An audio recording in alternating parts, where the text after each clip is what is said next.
Resume para nós esse histórico bastante interessante, há muita informação, mas o que dá para notar, um histórico de muitas oscilações, né? Muitas idas e vindas, né, Condoré?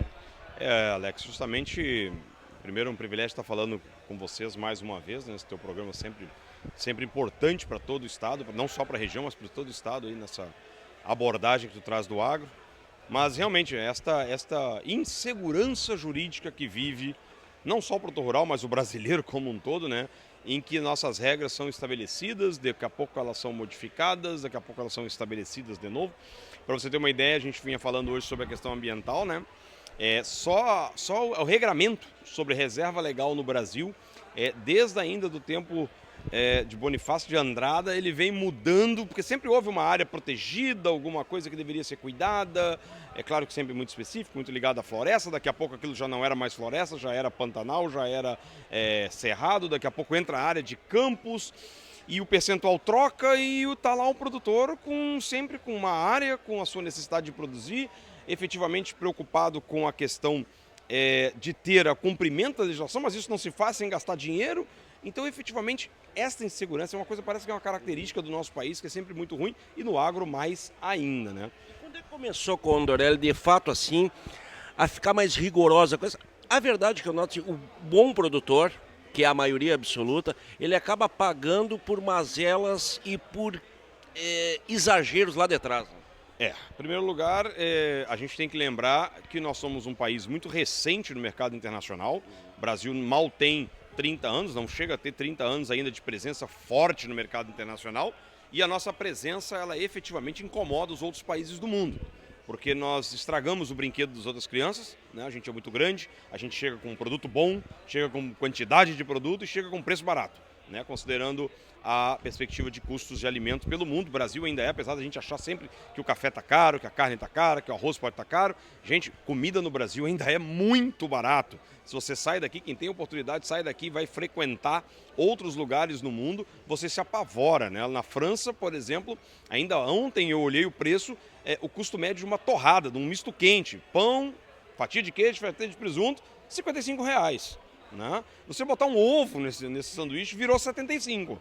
Né? Então, um ovo R$20, né? O ovo mais caro ainda agora. O ovo agora, então, e os Estados Unidos, quer dizer, é os Estados Unidos. Aliás, eu tive a oportunidade de fazer uma viagem no ano passado ainda e já me impressionava no supermercado o preço do ovo. Eu falei, gente, um ovo custa R$10. Eu falei, não, um ovo vai custar R$10. É que comida, a gente está mal acostumado. E que de um arroz, né? Aliás, eu quero dizer o seguinte, de um arroz. Eu quero dizer o seguinte, a gente, pelo contrário, não está mal acostumado, a gente está bem acostumado. Como nós somos um país muito produtor de alimentos, exportador, a gente tem abundância de alimentos no Brasil, nós ainda conseguimos colocar na mesa da nossa população um alimento em condições de preço muito menor do que esse alimento chega nos Estados Unidos, na Europa ou na China. Porque é óbvio que continua sendo muito mais fácil eu colocar 1 quilo de carne do outro lado da rua, na esquina seguinte, do que mandar para o outro lado do planeta. Né? Então, efetivamente, nós temos essas possibilidades. E a gente percebe que isso, Alex, por incomodar o mundo, desde a década de 80, ali no início, finais do ano 70, mais praticamente falando, início da década de 80, vem gerando uma série de exigências e construções de regramentos e restrições, especificamente usando a pauta ambiental, que óbvio tem as suas causas, tem a sua realidade, precisa ser cuidado, nós não podemos descuidar do meio ambiente, até porque somos um país agrícola, e o país agrícola ele depende da natureza para continuar sendo um país de potência nesse segmento econômico, mas ao mesmo tempo também aproveitando esse mote e esta discussão para encaixar restrições descabidas que servem, na verdade, para dar uma trancadinha no nosso crescimento e na nossa capacidade. Como é que essa ideia, como essas restrições acabaram sendo assimiladas pelos brasileiros que passaram também a agir como adversários brasileiros próprios? Né? Bom, todo mundo quer o seu lugar ao sol, né? E nós temos, lamentavelmente, uma série de brasileiros que não entenderam a importância da agricultura para a nossa sociedade. Nós não somos um segmento, o agro não é um segmento mais importante que os outros. O agro é um segmento estratégico para o Brasil. Se nós queremos ter um país que dá certo, a gente precisa entender que o agro precisa estar nessa equação. Não há como nós gerarmos emprego e renda na zona urbana do Brasil se não for calçado nas demandas que o agro faz para que esse produto possa sair daqui. Aí eu vou viajar um pouquinho, vou ir um pouquinho mais atrás, mas o papo é interessante. Quando é que começa? Porque essa questão ambiental ela atinge o produtor rural, certo? Mas como é que quando a sociedade brasileira começa a ficar contra o agro? Porque isso aí é um contexto, na verdade, único. Bom, é uma mentira contada 1000 vezes vira uma verdade, né, Alex? Lamentavelmente... Nosso Brasil era rural, muito rural, ainda é rural, mas era mais rural. Nós temos lamentavelmente o Brasil urbano, ele nunca se preocupou com o Brasil rural. O Brasil urbano é virado para a praia, né? O Brasil, ele está virado para o mar. Vou falar no Rio de Janeiro, falando do império que chegou lá. É isso aí. Então, o Brasil está virado, as grandes cidades, fora São Paulo, as grandes cidades do país estão todas viradas para o mar, né? E efetivamente de costas para o agro brasileiro. Durante muito tempo nós vendemos, até o início da década, final do século passado, nós vendemos claramente esta ideia de que efetivamente nós éramos o Jeca Tatu de Monteiro Lobato. Ou seja, nós somos um capial, né? Nós éramos o Mazzaropi do cinema. Ou seja, é um sujeito sem estudo, sem capacidade, um bruto, um arraigado. No momento em que nós começamos a nos tornar um segmento muito forte, e aí com a expansão para o centro-oeste brasileiro e depois para as exportações, começou a surgir um outro lado nosso que também era pejorativo, do latifundiário explorador.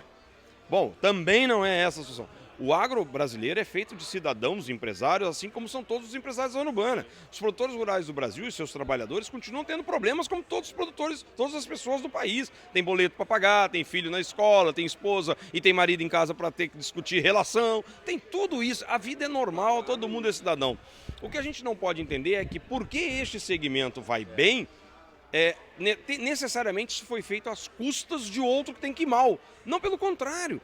Cada vez que um produtor inventa de comprar um trator, ele gera emprego na fábrica de pneus, na fábrica de autopeças, na fábrica de chip. Ele gera emprego no posto de gasolina, na petroquímica que produz combustível para esse trator. Então, para o borracheiro, porque esse pneu vai furar. Então, tu gera uma sem fim de demandas para uma coisa que é a nossa vocação. Nós somos o grande país da agricultura tropical do planeta. Ou seja, nós temos calor, temos, portanto, temperatura, temos luz e temos água. E temos área. E temos gente para fazer isso. Porque outros países do mundo também têm tudo isso, só não tem gente. Então nós temos uma vocação natural para fazer esse trabalho. Nós não podemos imaginar que a gente vai abrir mão disso, imaginando que uma estrela cadente vai trazer a solução econômica para o nosso país. O agro é estratégico. Se nós entendermos que um Brasil inteiro, em grande parte, pode girar no entorno desse agro, nós vamos gerar emprego e trabalho para todo mundo. Para todo mundo. O que nós não podemos é imaginar que isso não existe, que nós queremos varrer toda essa realidade para debaixo do tapete e que nós vamos colocar aqui uma indústria de foguete. Olha, pode ter uma indústria de foguete, a gente só tem que arrumar umas 5.500 indústrias de foguete, porque tem 5.500 cidades no Brasil. Então nós temos essa tendência. É a nossa vocação. Né? É isso. Há um tempo atrás, Rio Grande do Sul, quando trouxe a fábrica da GM, eu me dei o trabalho de olhar o contingente de pessoas que estavam no complexo, não só na fábrica, na montadora, mas no complexo. 5.500 pessoas. E olha, todos os gaúchos tiveram que colaborar para aquela fábrica vir para cá. Todo mundo ajudou com isenção de imposto. Todo mundo está pagando, viu? O cara de Uruguaiana está pagando para ter uma fábrica em Gravataí. Gravataí virou um lugar trilegal. Bom mesmo. Mas, em compensação, nós tivemos que abrir mão de impostos, tivemos que pagar o asfaltamento do acesso até lá, tivemos que providenciar água tratada para a fábrica. Está tudo no BRIC, está valendo. 5.500 empregos.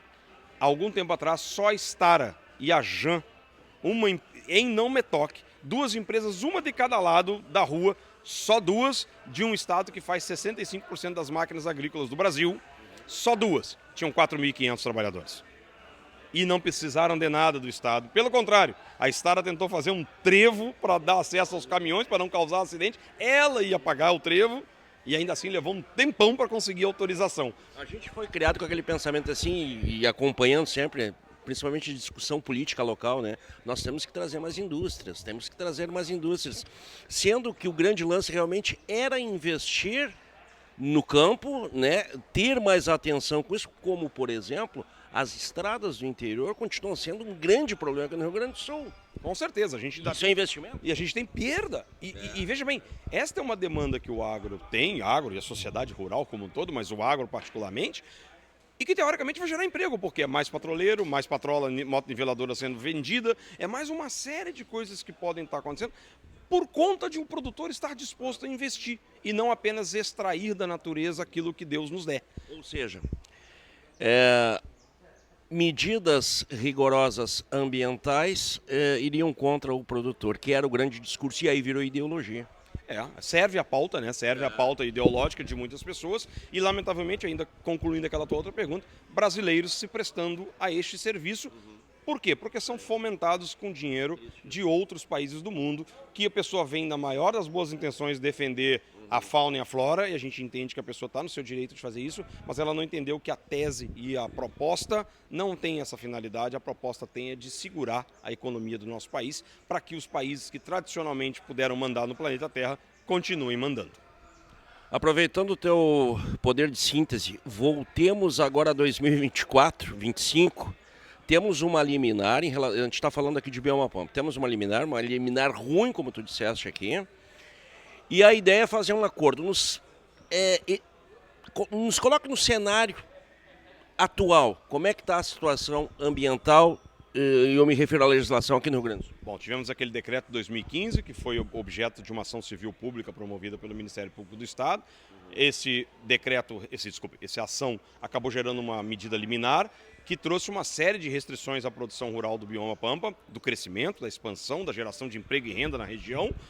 Uma série de problemas para os produtores que não respeitaram os ditames da liminar e que acabaram sendo alcançados pela força da lei em multas, embargos, processos criminais, ou seja, uma série de pessoas e civis, uma série de pessoas que precisam agora resolver os problemas, criar os problemas, têm problemas na sua vida. E nós entendemos então que esse acordo, que já acabou sendo feito no dia 28 do mês passado entre o Ministério Público e o Governo do Estado, é o menos pior, ou é o que se pode para o momento, e ele é importante. Rio Grande do Sul não pode ficar, assim como ficou 9 anos, mais 9 anos estagnado no seu crescimento, sem a possibilidade de gerar emprego e renda. É um governo com um pensamento diferente. A gente pode dizer que a gente avançou? Acredito que sim, acredito que a gente tenha, obviamente, o Ministério Público do Estado do Rio Grande do Sul e o governo estadual tem um perfil um pouco mais proativo, né? Temos um governo federal que não, às vezes tem lá as suas dificuldades para conversar com o agro, às vezes não tem também. O ministro Fávaro se esforça muito para que esse trabalho seja feito através da sua pasta, e o que parece tem funcionado bem. Imaginamos que agora, diante de tudo que aconteceu no Rio Grande do Sul, das calamidades do ano passado com aquela enchente, das últimas secas e da seca deste ano de novo, ou seja, de 6 safras, 5 com problema, né, que nós possamos de fato então ter um olhar do governo federal para que possa nos ajudar de fato a trazer uma solução, porque a agricultura do Rio Grande do Sul é muito importante na geração de emprego e renda, não só dentro das porteiras, mas fora das porteiras. Nós não estamos preocupados só com o nosso bolso, nós estamos preocupados com o prato de comida das pessoas que estão na cidade também e que dependem de um produtor que tenha acesso a crédito, de um produtor que invista, de um produtor que compre insumos, que faça investimento no seu negócio, comprando máquinas, galpões, etc., para que esse dinheiro circule na cidade. O produtor rural, diferente do que se possa imaginar, ele não guarda dinheiro no colchão. O produtor rural não abre um zíper e bota dinheiro que sobra. Quando o dinheiro entra pelo porto de Rio Grande, quando o dinheiro entra pelo porto de Santos, pelo porto de Paranaguá, esse dinheiro irriga a nossa economia, esse dinheiro corre na veia de todo mundo, esse dinheiro vira salário, serviço, prestação de conta, compra de produto, vira impostos para ajudar a ter uma infraestrutura com segurança, saúde, transporte, seja lá mais o que for de responsabilidade do poder público, que a gente efetivamente faça esse dinheiro entrar pelo porto. E para isso a gente precisa realmente que as pessoas entendam que o agro é estratégico. Ter segurança, né? Segurança. Voltamos à primeira palavra, segurança jurídica para fazer isso. Um abraço, muito obrigado. Muito obrigado a ti, parabéns uma vez pelo teu trabalho.